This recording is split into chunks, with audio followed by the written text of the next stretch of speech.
India के पड़ोस से एक बहुत ही बड़ा जियोपॉलिटिकल अपडेट सामने आया है। बांग्लादेश का मिलिट्री को बांग्लादेश में मिलिट्री को हो गया है और मिलिट्री ने बांग्लादेश को टेक ओवर कर लिया है और बांग्लादेशी प्रधानमंत्री को केवल 45 मिनट दिए थे देश छोड़ने के लिए और उन्होंने भारत में शरण ली है। जी हाँ, इसके पीछे कारण क्या है और इससे इंडिया पर क्या इम्पैक्ट पड़ेगा ये समझेंगे। अगर कारणों को देखें तो इसको दो भाग में तोड़ सकते हैं, रिसेंट कारण और लॉन्ग टर्म कारण। तो रिसेंट कारण में अगर हम देखेंगे बांग्लादेश में, तो रिसेंट कारणों में सबसे पहले आएगा रिजर्वेशन का मुद्दा, जहां रिजर्वेशन को लेकर प्रोटेस्ट हुए और ये इतना वायलेंट हो गए कि लगभग 350 लोग इस प्रोटेस्ट में मारे गए और इसी प्रोटेस्ट ने बड़ा रूप ले लिया है। 2018 में भी ऐसे प्रोटेस्ट हुए थे रिजर्वेशन को लेकर और वहां पर फैसला किया गया कि जो फ्रीडम फाइटर्स को 30% रिजर्वेशन मिलता है उसको खत्म किया जाएगा और 93% वैकेंसी मेरिट बेस पे भरी जाएंगी।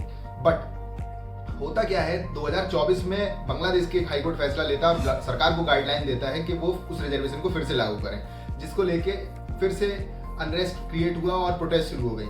इससे होता क्या है कि बांग्लादेश की सरकार सुप्रीम कोर्ट को रिक्वेस्ट करती है कि वो इस फैसले को पलट दे। सुप्रीम कोर्ट सिचुएशन को समझता है और इस फैसले को पलट देता है। बट ये प्रोटेस्ट रुकते नहीं है क्योंकि इसमें बांग्लादेश के कुछ इस्लामिक संगठन शामिल थे जो कि बांग्लादेश में बैन है, वो इसको शामिल होकर इसको वायलेंट बना दे। और रिसेंट कारणों में अगर देखेंगे तो बांग्लादेश में जो इन्फ्लेशन है वो लगातार 10% से ऊपर है और ये एक बहुत महत्वपूर्ण कारण बना है अनरेस्ट का वहाँ की जनता में।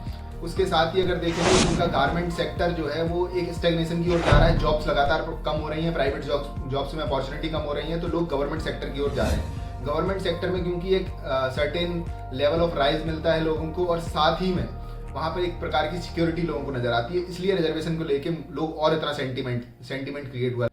साथ ही में अब अगर हम लॉन्ग टर्म कारण में देखेंगे तो लॉन्ग टर्म कारणों में हम देखते हैं कि सबसे मेजर कारण रहा कि शेख हसीना लगातार 2008 से सत्ता में बनी हुई है और वो जनवरी 2024 में चौथी बार चुनाव जीतकर फिर से सत्ता में आती है, जिसको वेस्टर्न कंट्रीज ने क्रिटिसाइज किया और बोला कि उन्होंने ऑप्रेस किया है वहाँ की अपोजिशन पार्टीज को, उन्होंने मीडिया को ऑप्रेस किया है और वहाँ की सिविल सोसाइटी को, और उनके खिलाफ उठने वाली हर आवाज़ को वो फोर्स से दबा रही थी।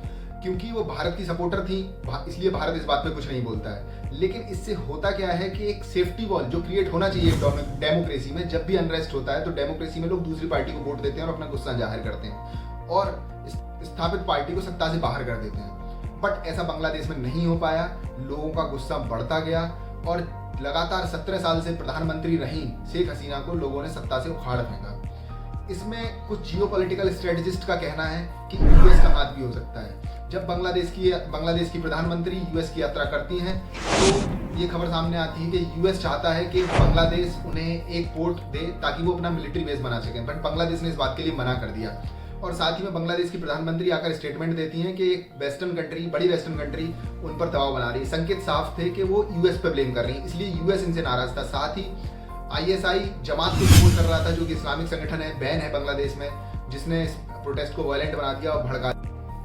अब देखते हैं कि इंडिया पे क्या फर्क पड़ेगा, इंडिया को कैसे नुकसान हो सकते हैं। इंडिया का नुकसान ऐसे हो सकता है कि जो बांग्लादेश की प्रधानमंत्री शेख हसीना थी वो प्रो इंडिया मानी जाती है। उन्होंने बहुत सारे टेररिस्ट ग्रुप को इंडिया के साथ मिलकर खत्म किया बांग्लादेश में और माइनॉरिटीज की रक्षा की। अगर बांग्लादेश में शेख हसीना हटती है और इस्लामिक संगठन या इस्लामिक सरकार सत्ता में आती है तो वहाँ के 1 करोड़ से ज्यादा माइनॉरिटी भारत की ओर शरण लेने के लिए भागेंगे, जो कि एक रिफ्यूजी क्राइसिस पैदा कर सकता है। दूसरा कारण कि भारत के हर बॉर्डर पर स्थिति गंभीर बनी हुई है, जैसे म्यांमार में मिलिट्री को, चीन में वन पार्टी रूल जो कि एक चैलेंज क्रिएट करता है, साथ ही में पाकिस्तान की खराब होती इकोनॉमी, बढ़ते आतंकवादी संगठन।